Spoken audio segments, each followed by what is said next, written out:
Sports Snippets, Dennis Sullivan. What's up, guys? It is the 27th of March on a late Sunday, here to talk to you about March Madness. Some amazing stuff going on. I have my Hurricanes cap on. Yes, I do. But unfortunately, the Hurricanes' magic season would come to a close in the Elite Eight round. Actually, this was the Midwest Regional Final. Hurricanes only a win away from the Final Four. They lose to Kansas by a score of 76-50. I'm going to talk about that game and also a little bit about the other teams and the other matchups. So this will be, a little bit Miami Hurricane, Kansas focused, but at the same time want to discuss some of these other matchups and things that are going on. So if you do like the content, this particular video, there I am right there, go right ahead, hit the thumbs up. Feel free to subscribe to my channel, Sports Snippets with Dennis Sullivan. Let's get started, guys. So this was a game, I tell you what, can you believe the Hurricanes were actually up 35-29 at the half? They had a 6-point lead on the #1 seed in the Midwest region, Kansas, who's a tremendous team. And it was just the tale of two halves, two completely different halves if you're watching this game. First half showed the Hurricanes getting into their offense, being equally as aggressive on the glass, holding their own on the backboard, very good at getting the loose balls all over the place. The look of confidence, you could see it in the body language and everything. They actually, rightfully so, thought they were going to win this game. You watch that first half. All kinds of movement without the ball, the offense, everything was very good, almost perfect. Then Kansas comes out in the second half, forces a few turnovers. Next thing you know, turns into a couple of transition baskets. Miami misses a few that maybe they should have made along the way. They throw in a three-pointer or two along the way. Next thing you know, Kansas goes on this giant run and outscores the Hurricanes, get this, in the second half, 47-15, en route to a 26-point, 76-50 victory. Kansas played almost perfect basketball in the second half. I mean, they were just hitting their open shots. The confidence came back, and I think it was all fueled just by those first few minutes of the second half where they just really just gave it a shot or hit Miami with the best they had, gave them their best shot, went on a run, and Miami, not being the more talented team of the two, let's be honest, Kansas has as good talent as anyone, just couldn't hold their own in the second half. And that's really what made the difference. So I'm going to go to the snippets board now, talk to you about a little bit of everything, and then we'll and the one game that has yet to be played to help us resolve and find out the actual Final Four, the final fourth team to go into the Final Four. St. Peter's, North Carolina, getting ready to tip off as I make this video. Duke is still the story, has been the story in my opinion, all tournament long. Coach K's last year, 75 years old, winningest college basketball coach of all time, 42 years at Duke. Duke in the Final Four. They look fantastic. They're 2 seed in that region. Gonzaga went down heavy. Gonzaga, I mean, there were some red flags there with the missed free throws. I think against Memphis, the Memphis game kind of told us a little more about Gonzaga, that they may not quite be ready for a Final Four this year. The bench was outplayed, was Gonzaga's against Memphis, and then they go in and boom, they lose to Arkansas. And I wasn't too surprised. I would have thought it would be a Gonzaga-Duke matchup to go to the Final Four. Instead, we had Arkansas-Duke.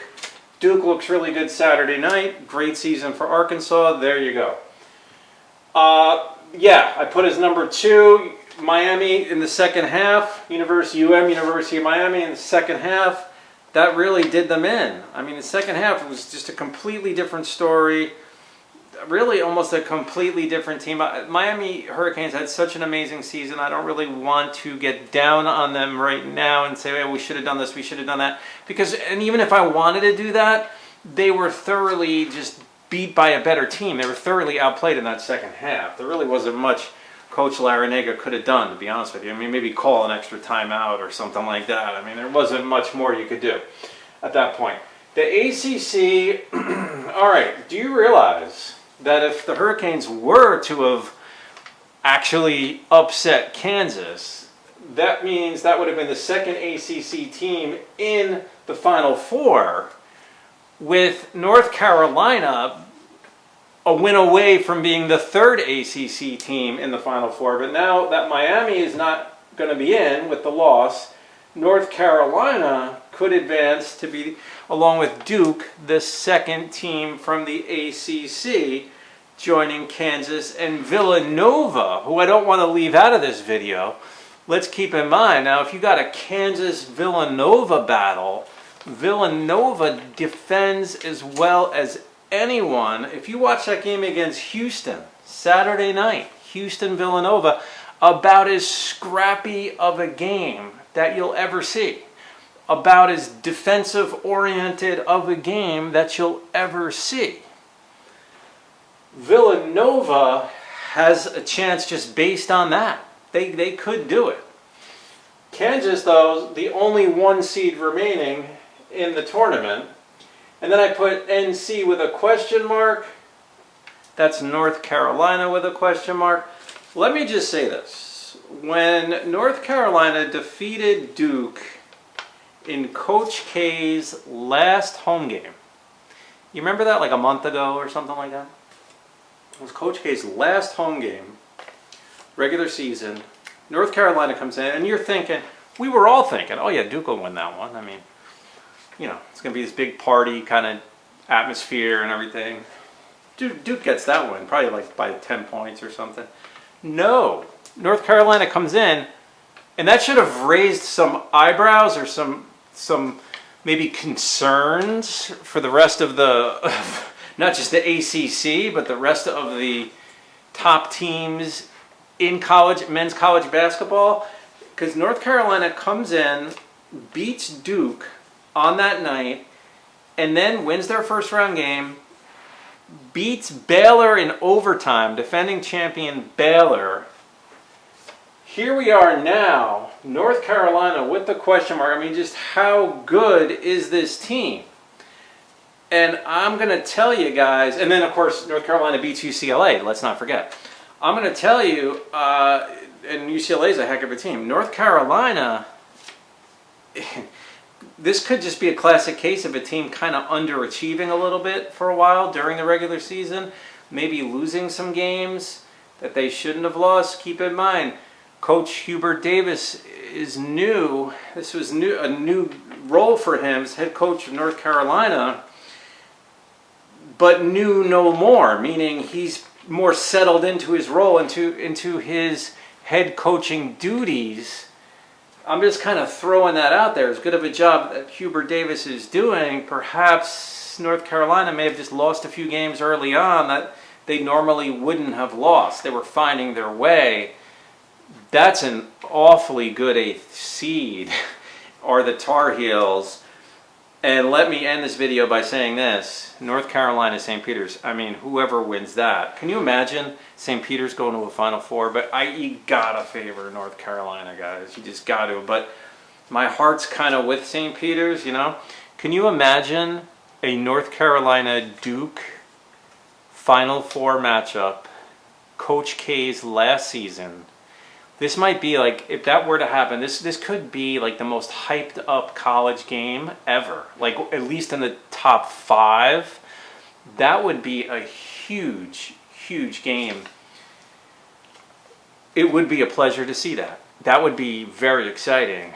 Kansas Villanova also. Very good team. So let me know what you think.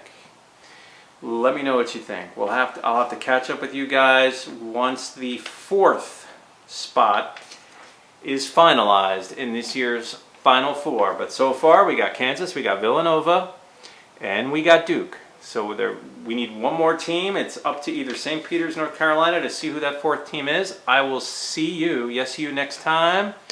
Don't forget to leave me a comment. We'll talk again soon. Bye for now.